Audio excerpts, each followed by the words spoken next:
அனைவருக்கும் எனது அன்பான வணக்கம். இன்னைக்கு இங்க நாம ஓம் என்ற ஒரு பிரணவ மந்திரத்தை பத்தி தான் நாம இன்னைக்கு தெரிஞ்சுக்க போறோங்க. எந்த மந்திரங்களாக இருந்தாலும் முதலிலே தொடக்கம் ஓம் என்றுதான் நாம தொடங்குகிறோம்.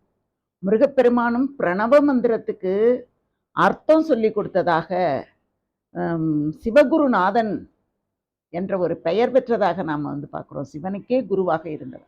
அப்படிப்பட்ட அந்த ஓம் என்ற மந்திரத்தை நாம எல்லாத்துக்கும் முதன்மையானதாக ஏன் ஒலிக்கிறோம் அப்படின்னு பார்த்தாங்க. உலகத்துல ஏராளமான உயிர்களாகட்டும், அதாவது அசையும் பொருள் அசையா பொருள் எந்த பொருளாக இருந்தாலும் உலகத்திலே தோன்றக்கூடிய எல்லா பொருளும் தோன்றும், விரியும், ஒடுங்கும். இந்த மூன்றும் நிகழ்ந்தே தீரும்.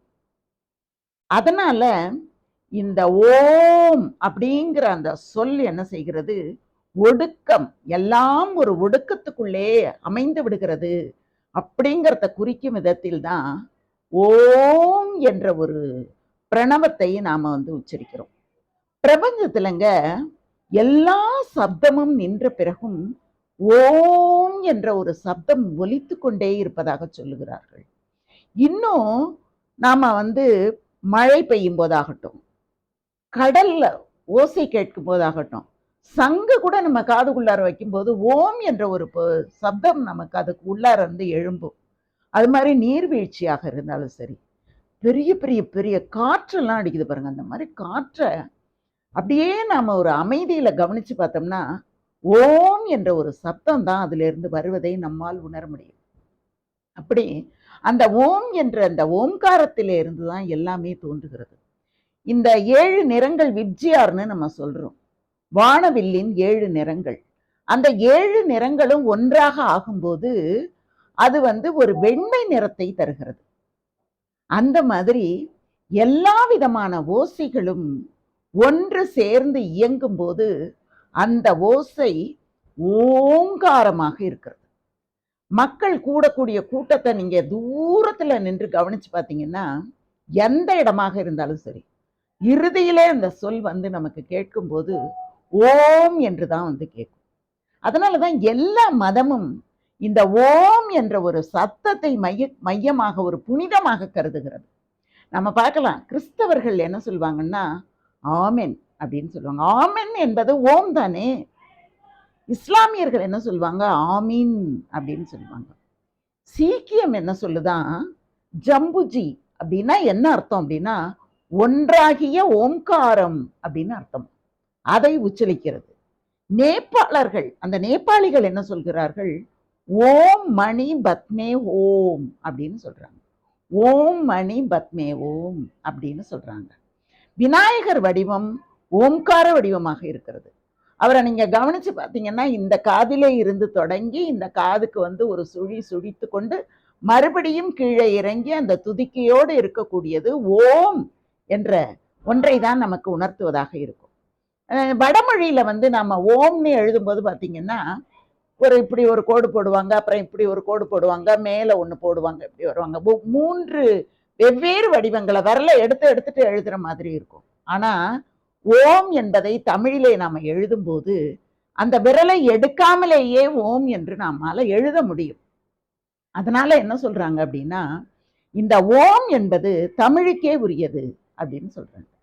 நாம உயிர் வாழணும் அப்படின்னாங்க நமக்கு பிராணன் ரொம்ப முக்கியம். பிராணன் நம்ம சொல்லுவோம், அந்த பிராண காற்று தாங்க ரொம்ப முக்கியம். பிராணன் கொஞ்சம் கொஞ்சமா போகிறது அப்படின்னா எல்லா இடங்களிலேயும் பிராணவாயு நிரம்பி இருக்கும். ஆனா அந்த உடலுக்குள்ளே ஒரு பிராணன் இருக்கு பாருங்க. அந்த பிராணன் தான் அந்த காற்றை, அதாவது ஒரு தீப்பொறி இருக்குன்னு வச்சுக்கோங்களேன். ஒரு தீப்பொறி சுற்றிலும் இருக்கக்கூடிய காற்றை கொண்டு அது ரொம்ப பிரகாசமாக வரும். ஆனா அந்த ஒரு தீப்பொறி இல்லைன்னு வச்சுக்கோங்க, எவ்வளவு காற்று இருந்தாலும் அது பிரகாசமாக வராது. அந்த மாதிரி நம்முடைய உடலுக்குள்ளே பிராணன் என்று சொல்லக்கூடிய ஒரு பேரொளி, அந்த பேராற்றல் நம்முடைய உடலுக்குள்ளே இருக்கிறது. அந்த பிராணன் இருக்கிறதே அந்த மாதிரி இந்த பிரபஞ்சம் முழுவதும் இருப்பது பிரணவம் அப்படின்னு சொல்றாங்க.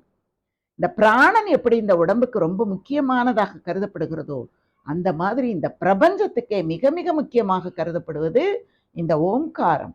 இது தமிழுக்கே உரியது. அதனாலதான் திருமூலர் சொல்றாரு, ஓம்காரம், ஓம் எனும் ஓங்காரத்துக்குள்ளே ஒரு மொழி. ஓம் எனும் ஓங்காரத்துக்குள்ளே ஒரு மொழி. ஓம் என்னும் ஓங்காரத்துக்குள்ளே உரு அரு தெரியாமல், அந்த உருவமே தெரியாம அந்த ஓம்கார ஓசையே ஒரு உருவத்தை உள்ளடக்கியதாக இருக்கிறது. ஓம் எனும் ஓங்காரத்துக்குள்ளே பல பேதம். அதாவது ஒன்றாகி பலவாகி இறைவனை நம்ம என்ன சொல்றோம்? ஒன்றாக இருக்கிறான், பலவாக இருக்கிறான். இன்னும் கூட நம்ம சொல்லும்போது சொல்லுவோம், உருவமாக இருக்கிறான், அருவமாக இருக்கிறான், அருவுருவமாக இருக்கிறான். கண்ணுக்கு தெரியக்கூடிய உருவமாக இருக்கிறான் பூமி மாதிரி. கண்ணுக்கு தெரியாத அருவமாக இருக்கிறான் காற்று மாதிரி. அருவுருவம் தோன்றியும் தோன்றாமலும் ஆகாசமாக இருக்கிறான்.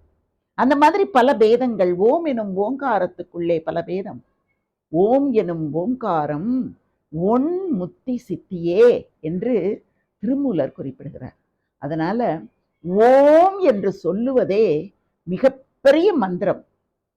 அதை நாம் இடைவிடாமல் உச்சரித்துக் கொண்டிருந்தால் நாம் உயர்வடைவோம் என்பது நிச்சயம்.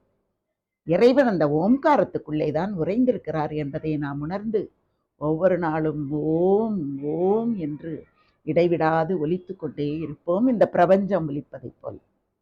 நன்றி, வணக்கம், வாழ்க வளமுடன்.